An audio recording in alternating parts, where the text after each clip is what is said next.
오늘은 저와 여러분이 비전에 대해서 좀 나누기를 원해요. 한 목사님이 어느 집에 신방을 갔습니다. 벽난로 앞에서 한참을 쳐다봅니다.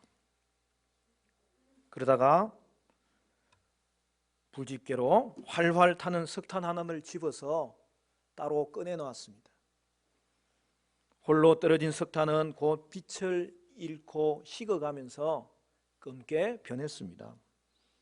잠시 후 목사님은 또 말없이 그 변한 석탄을 불타고 있던 석탄 무더기 위에 올려놓았습니다. 그랬더니 그 석탄은 곧 전처럼 힘차게 활활 타오르기 시작했습니다. 활활 타던 석탄도 혼자서는 빛을 잃고 점점 사그라들게 되고, 함께 있으면 다시 빛을 발하고 활활 타오르는 것을 보여주었습니다. 사랑하는 여러분, 영적 공동체인 교회도 함께 교제하는 것이 필수적이에요. 특히 친교 공동체인 가정교회 모임을 통한 이 영적 교제는 성도의 영적 성장과 영적 변화와 여러분 영적 건강을 유지하고 정진시키는데 너무나 중요한 거예요. 저는 바라기는 우리 교회 성도님들은 좀 영성이 깊은 성도들이 되었으면 좋겠습니다. 우리 가정마다 행복한 가정이 되었으면 좋겠고, 우리 교회는 튼튼하여서 하나님이 맡겨주시면 뭐든지 순종하며 나가는 좀 이런 건강한 교회가 되었으면 좋겠습니다. 우리가 머문 이 사회마다 아름다운 사회로 변화되었으면 좋겠습니다. 그리하여 저와 여러분이 머무는 곳마다 영성 있는 성도, 행복한 가정, 건강한 교회, 아름다운 사회가 이루어지는 은혜가 있게 되시기를 간절히 바랍니다.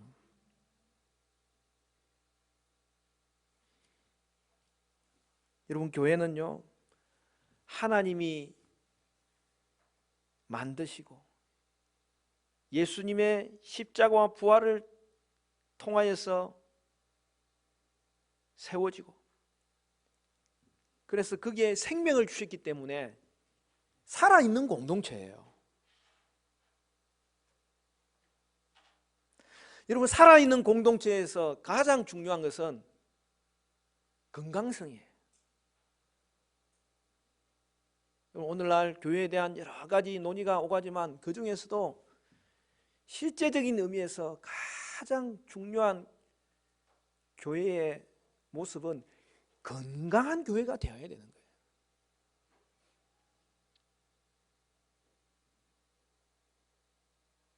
여러분, 건강한 교회의 두 기둥은 예배와 소그룹이에요. 그리고 그 건강한 교회가 앞으로 전진할 수 있도록 하는 두 날개는 제자훈련과 가정교회예요. 제가 이것을 이야기하는 이유는 이것이 교회의 본질과 관련이 있기 때문에 그런 거예요.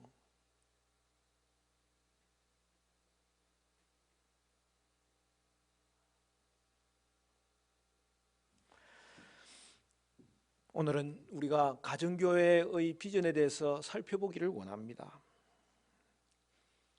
여러분, 교회가 뭐예요?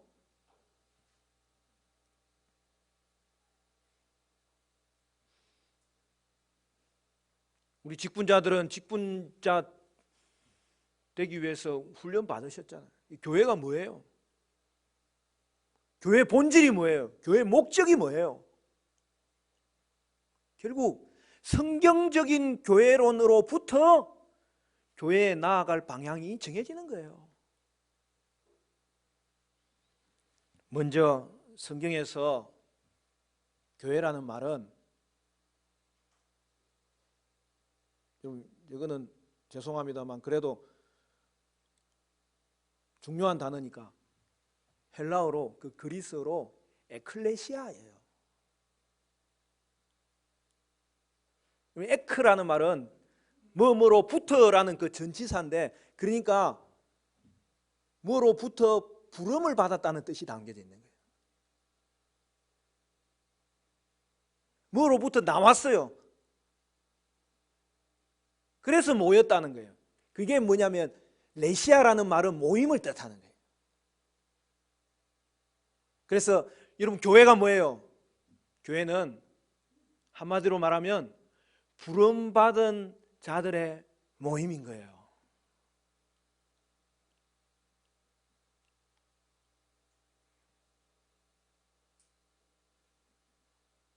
오늘 이후로 교회가 뭔지 여러분 이제 정돈이 되셔야 됩니다. 제가 복음에 대해서도 핵심적인 내용만큼은 계속 반복하는데 그거에 대한 이해가 깊어져야 그 깊어진 이해를 통해서 우리의 삶이 회복되는 거예요. 오늘날은 스마트폰만 보고 살잖아요.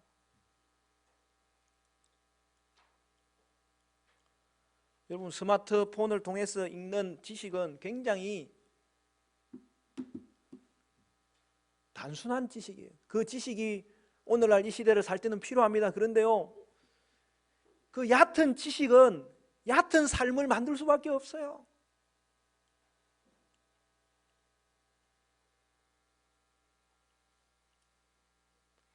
그래서 여전히 여러분 책을 읽으셔야 돼요. 우리는 매달 이번 주에도 이달의 도서 주부에 나갔죠? 예. 소개하고, 우리 성도들은 책을 통해서 성경을 더 이해하고, 성경을 이해하면서 또한 그걸 좀 더 적용하기 위해서 또 책을 읽고, 그렇게 해야 돼요.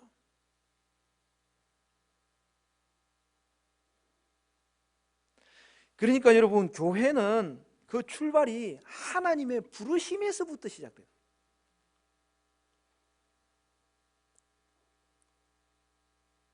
부름받은 자들의 모임, 여러분 그게 교회입니다. 여러분, 구원도 마찬가지예요. 하나님의 부르심이 있었기 때문에 우리가 하나님을 알게 된 거예요. 우리 중에 어느 누구도 스스로에게 믿음이 있어서 나온 자는 없습니다. 구원은 하나님의 부르심으로부터 출발됩니다. 또한 그 부르심을 알아들을 수 있어야 되잖아요. 그래서 영적인 감각도 하나님이 주신 거예요. 우리는 그것을 거듭남이라고 하는 거예요. 중생이라 하는 거예요. 중생케 하시는 분이 하나님이셨기 때문에 하나님이 부르실 때 그걸 알게 되는 거예요. 여러분, 믿음도 하나님이 주신 믿음이에요. 여러분, 하나님의 부르심을 알게 되었으니 이제 어떻게 하는 겁니까? 우리가 반응할 수 있게 된 거예요.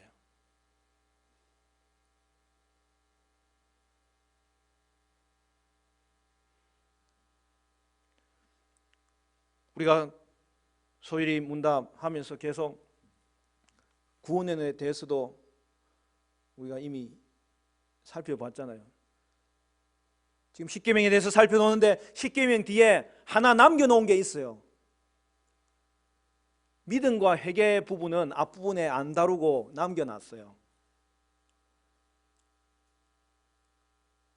그 은혜의 방편과 연관 지으려고, 그거는 이제 이 소요리 문답이 그 실제적인 공부가 되도록 배치를 그렇게 한 거예요.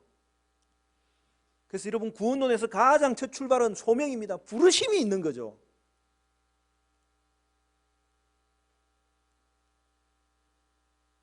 소, 중, 회, 신, 칭, 양, 성, 견, 확, 영, 10가지. 여기 좀 더 깊이 나가면 안 돼요. 오늘은 진도가 있어요. 부르심이 있는데 그 부르심이 우리의 것이 되기 위해서 하나님이 우리를 거듭나게 하신 거예요. 거듭나게 하셨기 때문에 우리 속에 하나님 주신 믿음으로 그것을 알게 되면 반응이 일어나는데, 그 반응이 믿음인 거예요. 믿음은 나 혼자 하는 게 아니에요. 협력 사역이에요. 하나님이 믿음 주셨고 믿음 주셨기 때문에 반응한 거예요. 그래서 오늘 우리는 구원에 대한 반응으로 하나님에 대해서는 우리의 죄를 회개하고 예수님을 바라보면서 예수님을 믿어서 의롭다 하심을 얻게 된 거예요.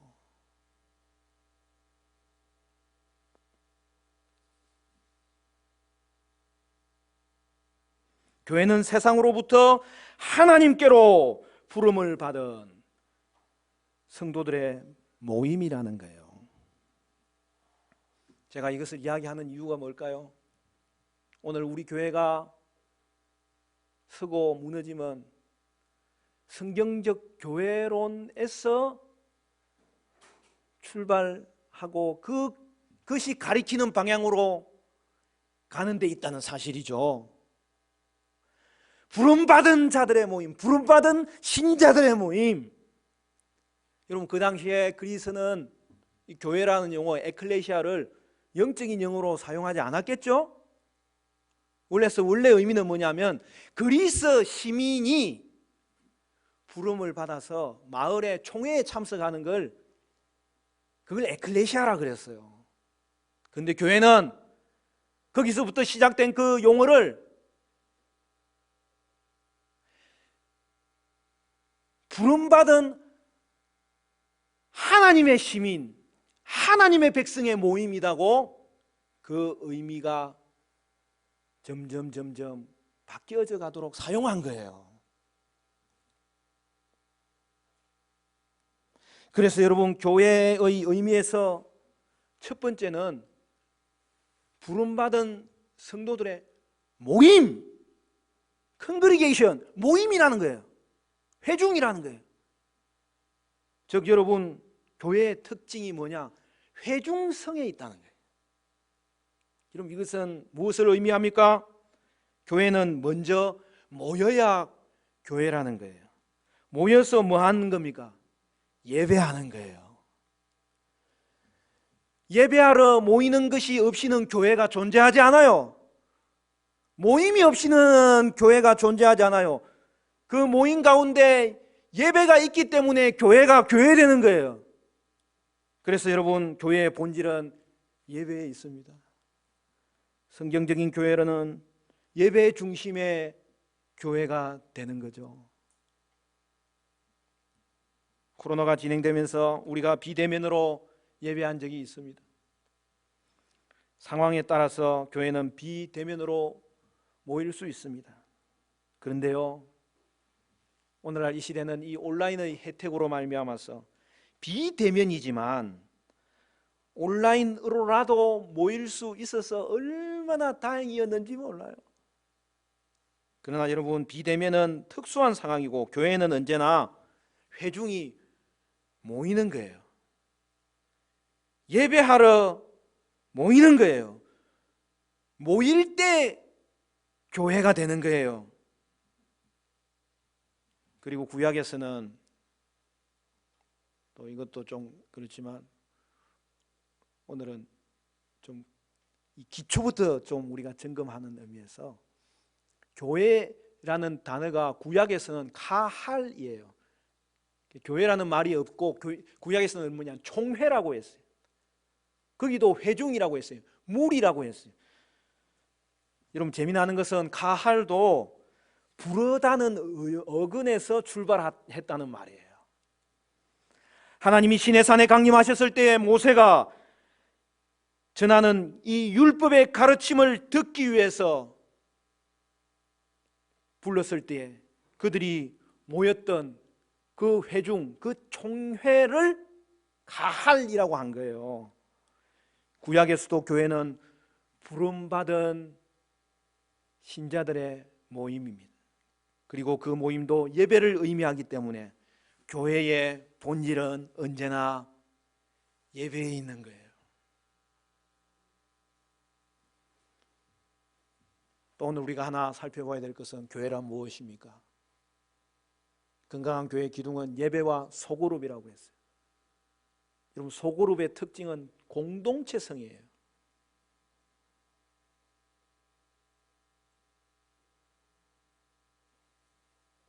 교회가 공동체라는 거예요. 그것을 정확하게 표현한 내용이 뭐예요? 여러분, 교회는 뭡니까? 그리스도의 몸입니다. 에베소서 1장 23절 24절은 이렇게 말합니다. 또 만물을 그의 발 아래에 복종하게 하고 그를 만물 위에 교회의 머리로 삼으셨느니라. 교회는 그의 몸이니 만물 안에서 만물을 충만하게 하시는 이의 충만함이니라. 여러분, 교회가 뭐라고요? 예수님은 교회의 머리시고 교회는 예수님의 몸입니다. 에베소서 4장 12절 13절은 이렇게 말합니다. 이는 성도를 온전하게 하며 봉사의 일을 하게 하며 그리스도의 몸을 세우려 하심이라. 우리가 다 하나님의 아들을 믿는 것과 아는 일에 하나가 되어 그리스도의 장성한 분량이 충만한 데까지 이르리니. 교회가 뭐라고요? 그리스도의 몸입니다. 성도는 교회의 지체입니다. 그래서 예수를 믿는 성도가 바로 교회입니다. 그리하여 교회는 그리스도의 몸이므로 여러분, 교회의 본질은 언제나 공동체에 있는 거예요. 따라서 교회는 조직도 아니고 건물도 아니고 교회는 영적 생명체로서 유기체라는 거예요. 공동체라는 거예요. 몸이라는 거예요. 뗄 수가 없어요. 하나님이 붙여 놓으셨어요. 우리는 그 안에서 서로 유기적으로 하나 되어 있는 몸이 되었다는 것이 교회의 본질이고, 그래서 교회는 언제나 그 본질에서 공동체가 드러나야 되는 거예요. 교회는 다른 말로 이야기하면은 예수 가족이에요. 영적인 가족이에요.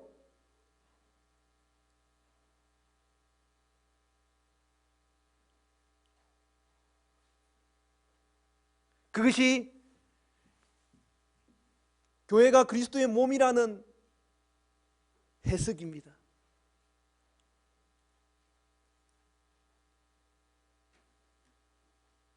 사랑하는 성도 여러분, 우리가 예수님으로 인하여서 한 몸이 되었습니다. 우리가 육신의 가족도 있지만 또 한 가족, 예수 가족이 되게 하셨습니다. 저와 여러분은 영적인 가족입니다. 그게 공동체죠.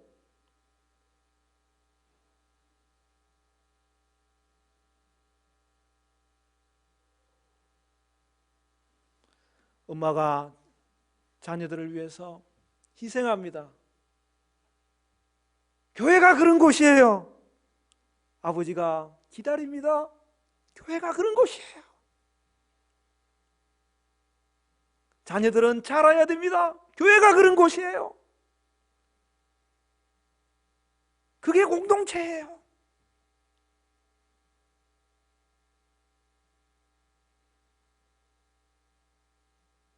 그래서 교회가 예배로 모이지만 그 안에 공동체가 있어야 돼요. 여러분, 이것이 왜 차이가 날까요? 예배로 모였다가 그냥 흩어지는 것은 공동체가 아니에요. 그냥 모임이에요. 예배로 모인 것이 사랑으로 드러날 때에, 섬김으로 드러날 때에, 나눔으로 드러날 때에, 기다려줌으로 드러날 때에, 세워줌으로 드러날 때에,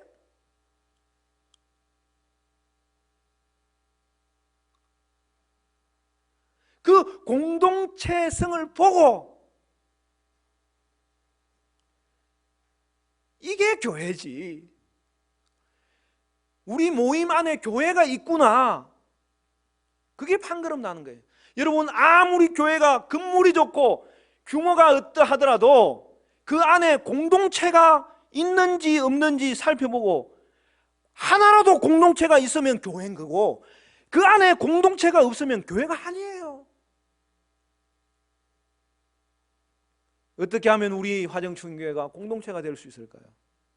여러분 한 사람이 사랑과 섬김을 통하여 교제하며 짐을 나누어지며 말씀에 충성하며 형제를 사랑하고 돌봐줄 때에 그러한 일이 있으면 그냥 그 모임은 교회가 되는 거예요. 그런데 어떤 교회라도 그 안에 공동체가 거기에 하나라도 없으면 교회가 아니에요. 왜요? 교회는 그리스도의 몸이기 때문입니다. 여러분 제가 오늘 어려운 말을 하는 게 아니에요. 그렇지만 너무나 심오한 이야기인 거예요. 신비스러운 이야기인 거예요.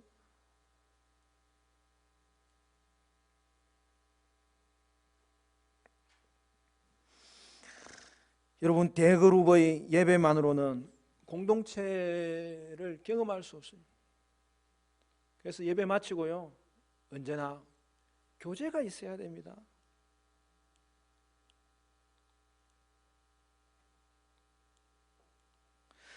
교회에서 공동체성을 가장 잘 경험할 수 있는 것은 소그룹이에요. 대그룹으로는 예배의 장점이 있지만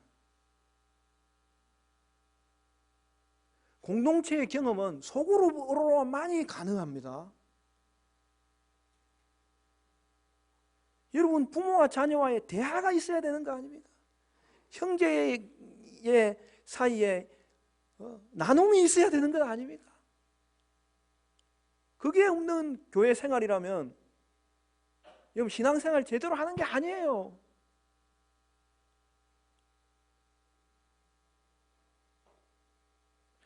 그리고 교회 소그룹의 핵심이 뭡니까?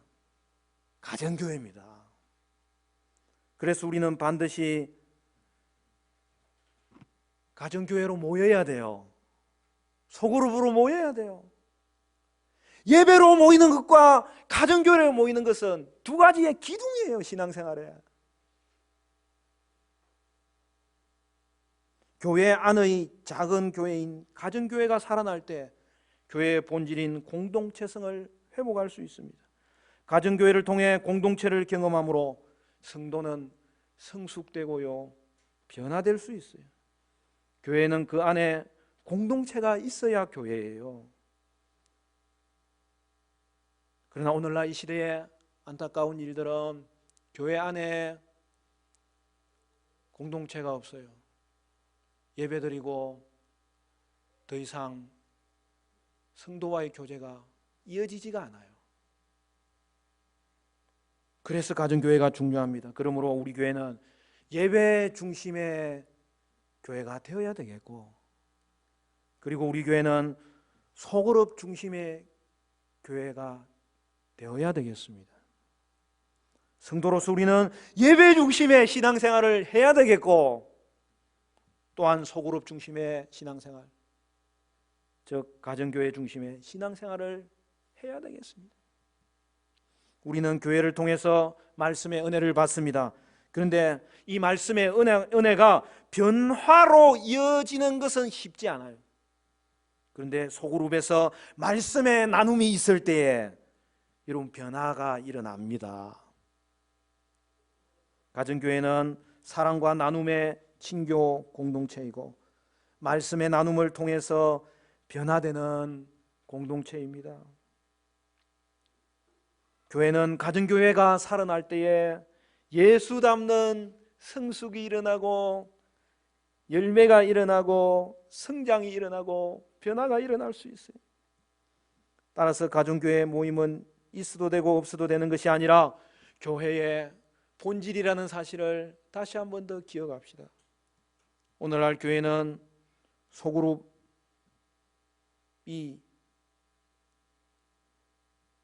있어서 대그룹 안에 그 소그룹 즉 가정교회를 통해서 공동체성을 경험할 수 있어야 됩니다.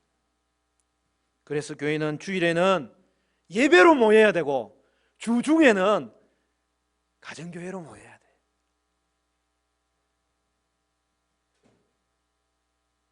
그렇게 해야 교회가 뭔지를 이 땅 가운데 드러낼 수 있고 교회가 뭔지를 우리가 경험할 수 있고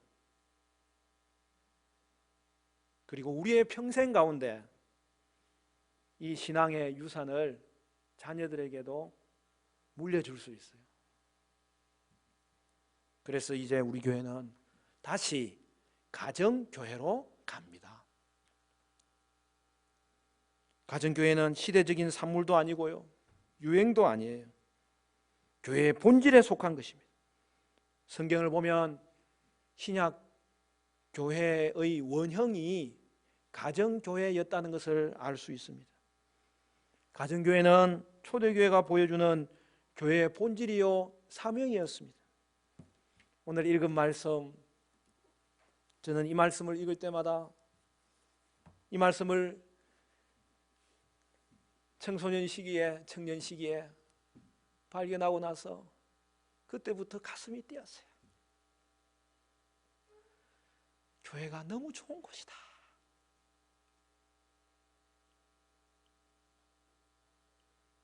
초대교회도 뒤에 문제들이 많습니다. 별일들이 다 일어나요. 그런데 그것과 더불어서 초대교회 안에 이러한 일들이 같이 일어나면은 성령 공동체의 역사는 진행되는 거예요. 우리 다시 한 번 더 읽어봅시다. 42절부터 그냥 42절만 먼저 같이 읽읍시다. 시작. 그들이 사도의 가르침을 받아 서로 교제하고 떡을 떼며 오로지 기도하기를 힘쓰니라. 여러분 얼마나 아름답습니까? 밑에 그거에 대한 설명은 더 멋있습니다. 그래서 우리 교회 성도님들은 사도행전 2장 42절부터 이 말씀하고 에베소서 4장 12절부터 마지막 절까지 그 말씀하고 우리의 핵심 구절로 좀 삼아야 돼요. 왜냐하면 여기에 우리 교회의 사명이 담겨져 있고 우리 교회의 비전이 담겨져 있고 우리 교회의 방향이 담겨져 있기 때문이에요. 그리고 이 시대를 향해서 저는 우리 교회가 하나님의 말씀이 가르치는 대로 하나님이 원하시는 교회를 세워서 이 시대를 이끄는 교회로 쓰임받았으면 좋겠어요. 그러기 위해서는 헌신하는 하나님의 백성들이 우리 가운데 많아졌으면 좋겠어요.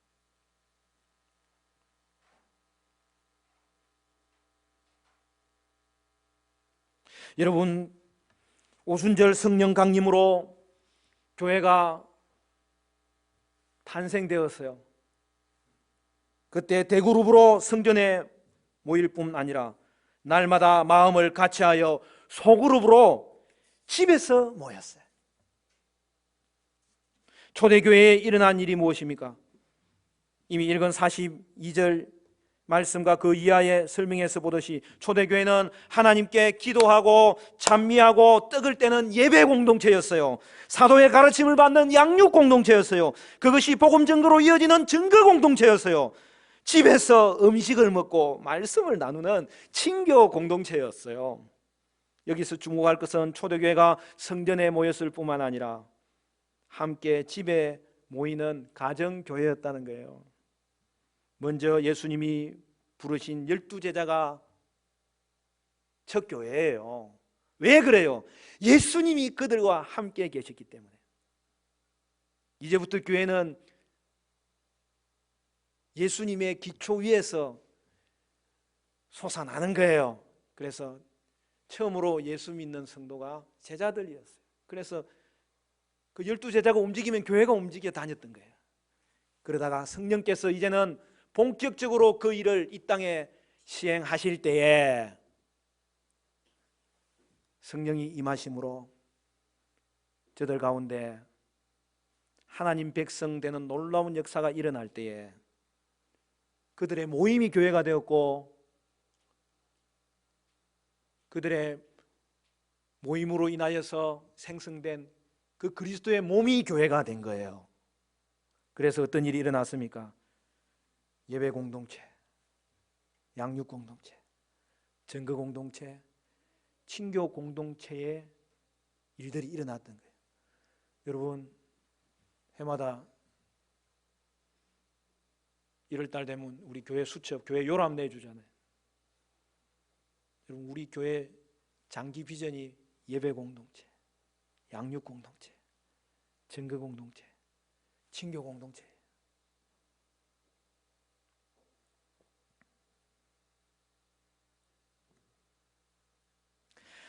먼저 예수님의 제자들이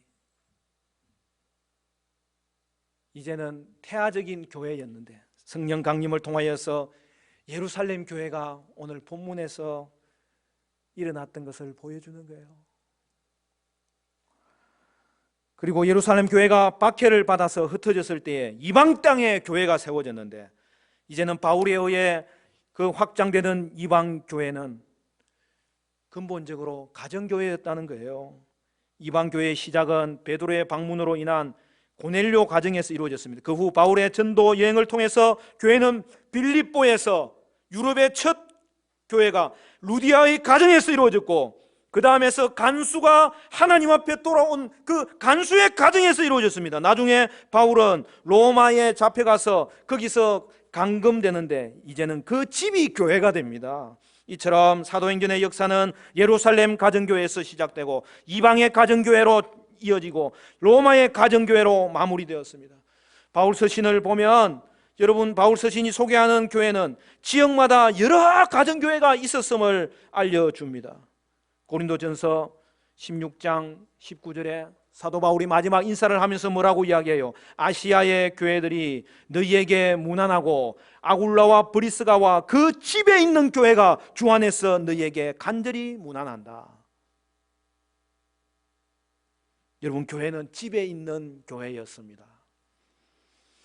골로새서 4장 15절 말씀에 라오디게아에 있는 형제들과 눈바와 그 여자의 집에 있는 교회에 무난하고, 초대교회는 어떤 교회였습니까? 집에 있는 교회였습니다.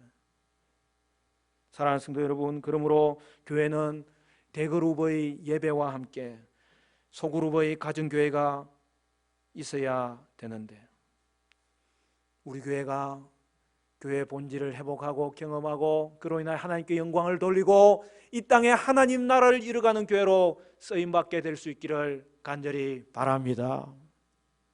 그러므로 우리는 가정교회로 갑니다.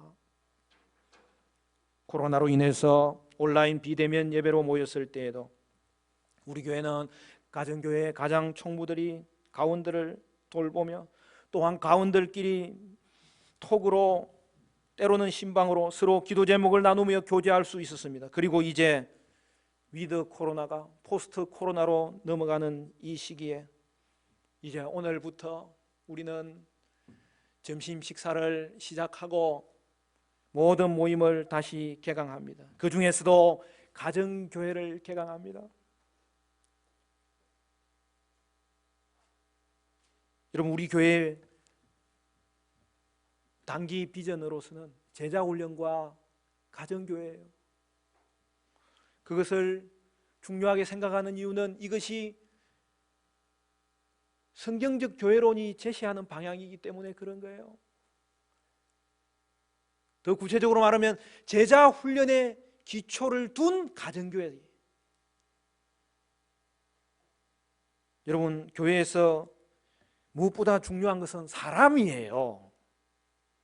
따라서 우리 교회는 사람 세우는 제자훈련을 통해서 여러분, 평신도 지도자들이 좀 많이 일어날 수 있기를 저는 늘 기도해요. 그리고 그 평신도 지도자들이 섬기며 이끄는 장으로 이 가정교회 사역을 통해서 공동체가 살아나는 그런 교회가 되기를 바라요. 우리 교회는 예수님이 행한 것처럼 한 영혼의 제자를 이루는 제자훈련으로 가고요. 초대교회가 보여준 모습처럼 가정교회로 갑니다. 이를 위해서 교회 리더십들은 계속해서 훈련받아야 되기 때문에 이제는 매주일 오후 2시에는 오후 예배 이제 드리지 않고 가장 총무반으로 모입니다. 그리고 그 시간에 청년부는 청년부 모임 가질 수 있게 돼서 저는 또 그게 너무 감사해요. 매주 청년부는 예배뿐만 아니라 이 소그룹 교제가 너무 중요하기 때문에 이제는 매주 할 수 있도록 이렇게 조정이 되니까 너무 감사해요. 그리고 여러분, 매주 주중에는 우리는 가정교회로 모입니다. 여러분, 이것은 코로나가 준 혜택 중에 하나인 것처럼 생각이 돼요. 생사화복의 주관자가 하나님이심을 알기 때문에 우리는 예배 중심의 교회로 가야 되고요. 이제 우리는 다시 시작하면서 본질을 회복하는 교회로서 소그룹 중심의 가정교회로 가야 합니다. 그리하여 가정교회도 이전처럼 2주에 한 번 모이는 정도가 아니라 매주 모입니다. 여러분, 큰 교회도 매주 구역 예배합니다. 우리하고 구역 예배와 가정교회는 다르지만 여러분, 큰 교회도 보면요, 봉사는 더 많이 해요. 보면 그 모임이 얼마나 많은지 몰라요. 물론 좀 번갈아 가면서 모이겠죠. 그러나 여러분,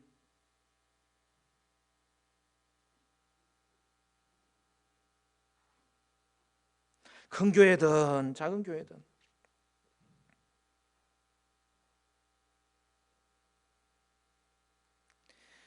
오늘 우리가 해야 될 일은 성경적인 교회론을 정립하고 하나님 원하시는 교회로 가야 된다는 것인데, 여러분, 이 부분에서는 우리 교회는 뒤지지 않아요. 또 뒤지지 않도록 우리는 기도해야 돼요. 그리고 헌신하셔야 돼요. 그것도 그냥 모임 자체에 의미를 두는 구역 예배가 아니라 우리는 신약 교회의 원형으로서 사랑과 섬김으로 세우는 공동체, 말씀 나눔으로 성숙되고 변화되는 가정교회로 우리는 가야 되는 거예요. 여러분, 가정교회의 특징은 서로 섬기는 거예요. 물론 본을 보여주는 사람들이 있어야 됩니다. 죄송한 말씀이지만 제가 하나님 앞에서 여러분에게 말씀도 가르치고 삶도 가르쳐야 되는데 말씀의 영감이 풍성해야 되겠고 내 삶이 먼저 여러분에게 잘 드러나는 삶, 고백을 해도 내가 먼저 고백하는 삶이 되어야 그만큼 교회도 따라오는 거더라고요. 가정교회도 마찬가지예요. 가정교회도 가장 총무가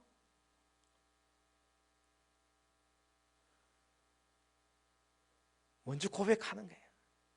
그런데요, 놀라운 것은 서로 고백하는 가운데 서로 돌봐줄 수 있고요, 서로 배울 수 있는 게 가정교회. 그래서 가정교회의 특징은 상호 고백이에요. 상호 돌봄이에요. 상호 섬김이에요. 상호 배움이에요. 오늘날 우리 사회의 특징은 얼마나 개인주의로 흐르는지 모릅니다. 그럴 때일수록 사실 사람들은 참된 교제에 목말라 있고 그 참된 교제는 영적인 교제여야 됩니다. 세상 사람들이 꼭 느끼고 싶어하는 감정 4가지가 있는데, 첫째는 소속감, 즉 어떤 공동체에 속하고 싶은 감정이 있습니다. 둘째는 수용감으로 소속된 공동체에서 받아들여지고 있다는 느낌을 갖고 싶은 것입니다. 세 번째는 안정감으로 소속감과 수용감이 충족될 때 자연스럽게 나타나는 감정입니다. 마지막으로 자존감으로 자신의 존재 가치를 인정받고 싶은 감정입니다. 그런데요, 이 소속감, 수용감, 안정감, 자존감의 4가지 유익은 모두 가정교회에서 우리가 경험할 수 있는, 가정교회에 다 담겨져 있어요. 말씀을 맺겠습니다. 사랑하는 성도 여러분, 저와 여러분은 하나님의 부름받은 백성입니다. 그리고 그러한 자들이 모이도록 하나님께서 이 모임 가운데 이끌어 주신 자들입니다. 그리고 하나님은 우리를 살리사 그리스도의 몸에 붙여주셔서 그리스도의 몸된 교회가 되게 하셨습니다. 그로 인하여 오늘 우리가 다시 한 번 더 코로나의 마지막을, 우리의 모임을 회복하면서 정해야 될 방향성은 이것입니다. 우리 교회는 예배 중심의 교회가 되어야 되겠고 공동체 중심의 교회가 되어야 되겠습니다. 그리고 저와 여러분의 신앙생활은 표대가 분명해야 되겠는데 예배 중심의 신앙생활을 해야 되겠고, 가정교회를 통한 공동체 중심의 신앙생활을 해야 되겠습니다.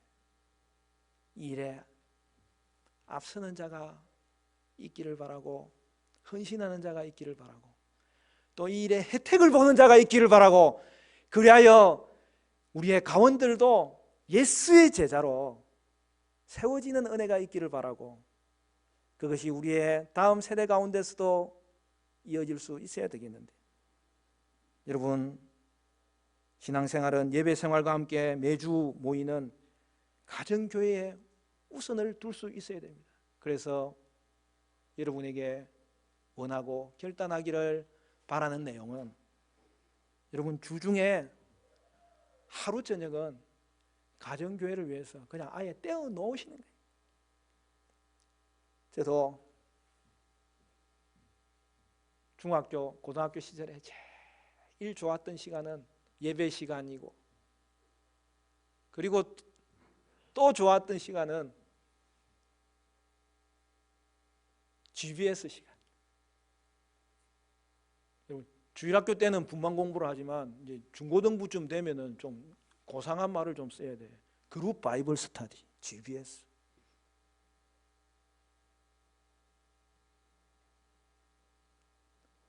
하나님의 말씀으로 교제할 때에 이 말씀이 더 깊이 다가왔어요. 그리고 대학교 때 제일 좋은 시간은 예배 시간, 또 좋은 시간은 또 GBS 시간. 소그룹으로 모여서 선배들이 말씀을 이끌어 주는데 얼마나 커 보였는지 몰라요. 영적인 거인으로 보였어요. 물론 지내다 보니까 이제는 깊이 안 사귀었으면 모르겠는데 깊이 사귀어 보니까 별의별 걸 다 알게 됐죠. 그래서 실망도 했죠. 눈물도 흘렸죠. 그때마다 하나님이 제게 주시는 소망은, 너도 그런 영적인 거인이 되어라.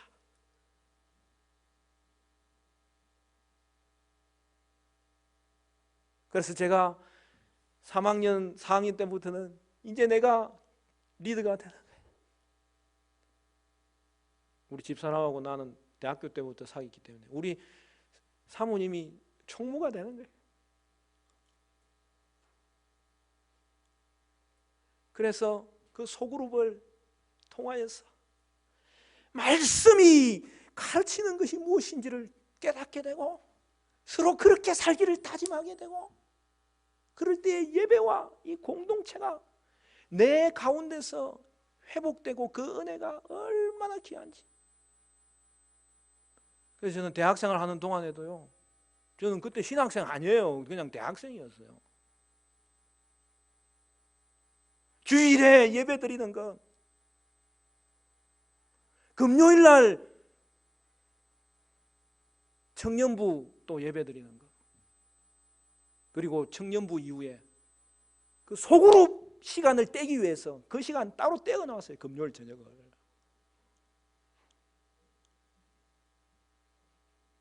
그리고 예배 중심의 삶을 살려고 하다 보니까 소그룹도 주중에 꼭 해야 되지만 또 주중에도 꼭 교회를 가고 싶더라고요. 그래서 수요 예배를 제가 안 빠졌어요. 그냥 학생이에요, 저.